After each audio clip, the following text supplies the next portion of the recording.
प्यारे बच्चों, सभी बच्चों को बहुत दिनों बाद मुलाकात हो रही है। मिलके बहुत अच्छा लग रहा है। बच्चों, मैं आपको घर पे पढ़ा रहा हूँ। आप देख रहे हैं पीछे दरवाजा है, उसके पीछे माइका लगी है, उस पर लिख रहा हूँ मैं, क्योंकि यहाँ पे एसर्ट्स का अभाव है। कोचिंग में नहीं, हम लोग घर में है। आज का जो मेरा टॉपिक है प्यारे बच्चों, वो आइसोलेशन है। इस आइसोलेशन चैप्टर में हम डिफरेंट मेटल्स की मेटलर्जी के बारे में पढ़ेंगे। अब आपके मन में क्वेश्चन होगा, सर मेटलर्जी का मतलब क्या हुआ? मेटलर्जी का मतलब है किसी मेटल को उसकी चट्टान या रॉक में से निकालकर साफ सुथरा करके मार्केट तक बेचने का सारा काम। अब इसमें सबसे पहला टर्म जो आता है बच्चों, वो आता है मिनरल। क्या आता है? मिनरल। जमीन में से आपने जिस रॉक को निकाला जिसमें मेटल लगा है, वो कहलाएगी मिनरल। दोबारा सुने, जमीन में से रॉक निकाली जिसमें मेटल लगा हुआ है, वो क्या कहलाएगी? मिनरल। फिर आपने उस मिनरल में से उस मेटल को निकालने के लिए सारा काम किया, साफ सुथरा करके मेटल को निकाला और मार्केट में बेचा। तो दो बातें होंगी, या तो प्रॉफिट होगा आपको मार्केट में बेचने पर, या लॉस होगा। अगर आपको प्रॉफिट हुआ तो वो मिनरल आगे से ओर कहलाएगा, और अगर लॉस हुआ तो मिनरल का मिनरल ही रह जाएगा, और नहीं कहलाएगा। दोबारा से समझें, इस बात का मतलब ये है हर मिनरल और नहीं बनेगा। हर मिनरल और नहीं बनेगा।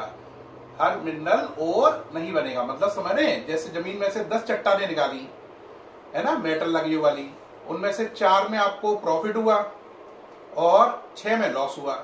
तो केवल जिन 4 में प्रॉफिट हुआ वो ही और कहलाएंगे। मिनरल ये 10 पे 10 ही है, लेकिन और कितने रहे? 4। अब एक बात समझने की है कि और में से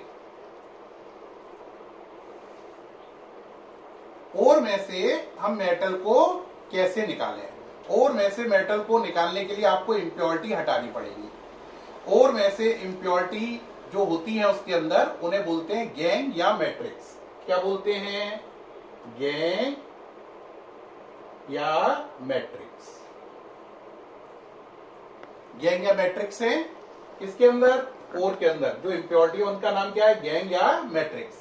अब जो ये गैंग या मैट्रिक्स है, इन्हें हटाने के लिए आपको 4 स्टेप करने पड़ेंगे।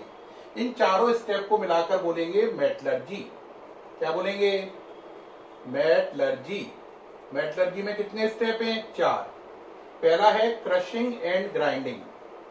क्रशिंग एंड ग्राइंडिंग हिंदी में बोलेंगे तोड़ो और पीसो। इसका मतलब चट्टान जो बड़ी बड़ी है जिसमें मेटल लगा है, उसको पहले हैमर की सहायता से तोड़ दो। हैमर मैंने हथौड़ा। फिर उसको आप ग्राइंड कर लो। उसके लिए ग्राइंडर का इस्तेमाल करो। किसका इस्तेमाल करो? ग्राइंडर का। तोड़ो और पीसो। इस काम के लिए वर्ड यूज करते हैं हम केमिकल, या एक टेक्निकल वर्ड यूज करते हैं, उसका नाम है पल्वराइजेशन। क्या नाम है? पल्वराइजेशन।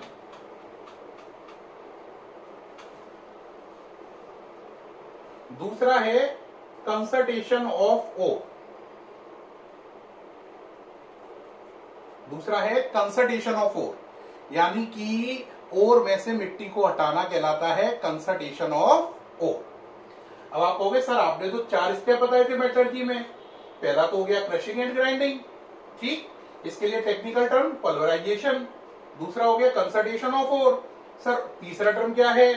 तीसरा टर्म का मतलब है कि आपको जो कंसंट्रेटेड ओर मिला है, जो कंसंट्रेटेड ओर मिला है, उसमें से आप क्रूड मेटल को निकालेंगे। यानी कंसंट्रेटेड ओर में से क्रूड मेटल निकालना। क्रूड मेटल का मतलब समझ लो इम्प्योर मेटल, है ना। फिर चौथे स्टेप में क्या करोगे, जरा सोच के बताओ। अब आप पर कैसा मेटल है? इम्प्योर। तो आपका दिमाग क्या कहेगा, यार बिना प्योर किए तो मार्केट में बिकेगा नहीं, तो पहले से प्योर किया जाए। तो अगला स्टेप होगा क्रूड मेटल से प्योर मेटल बनाना। क्रूड मेटल से क्या बनाना? Pure metal. तो कितने स्टेप हुए मेटलर्जी में? 4। दोबारा समझे, पहला क्रशिंग एंड ग्राइंडिंग, तोड़ो व पीसो। दूसरा कंसंट्रेशन ऑफ ओर, ओर में से मिट्टी को हटाओ। इसको बेनिफिकेशन ऑफ ओर भी कहते हैं। क्या कहते हैं? Beneficiation of ore. तीसरा है कंसंट्रेटेड ओर को क्रूड मेटल में बदलो।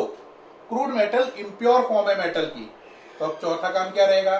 जाहिर सी बात है, क्रूड मेटल से प्योर मेटल बनाना।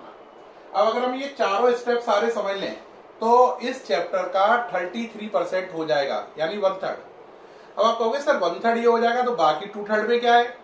बाकी 2/3 में हमें मेटलर्जी की डिटेल पढ़नी है, जिसमें से हमें चेक करना है कि वो मेटलर्जी एल्यूमिनियम की है, जिंक की है, कॉपर की है, आयरन की है ना? उन सारी मेटलर्जी को हमें पढ़ना है।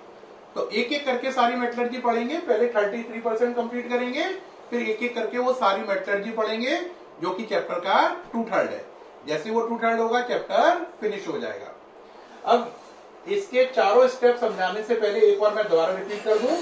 जमीन में से जो चीज निकाली आपने चट्टान की फॉर्म में, जिसमें मेटल लगा है, वो क्या कहलाई? मिनरल। मिनरल में से आपने पूरी कोशिश करके मेटल को बाहर निकाला और मार्केट में बेचा। आपको फायदा हुआ या नुकसान? अगर फायदा हुआ तो मिनरल ओर बन गया, अगर नुकसान हुआ तो मिनरल का मिनरल ही रहा, ओर में कन्वर्ट नहीं हुआ। अब उसके बाद बात आई कि ओर के अंदर जो इम्प्योरिटी है उनका नाम क्या रखा? गैंग या मैट्रिक्स। अब ओर में से प्योर मेटल निकालना है, ओर में से प्योर मेटल निकालना है।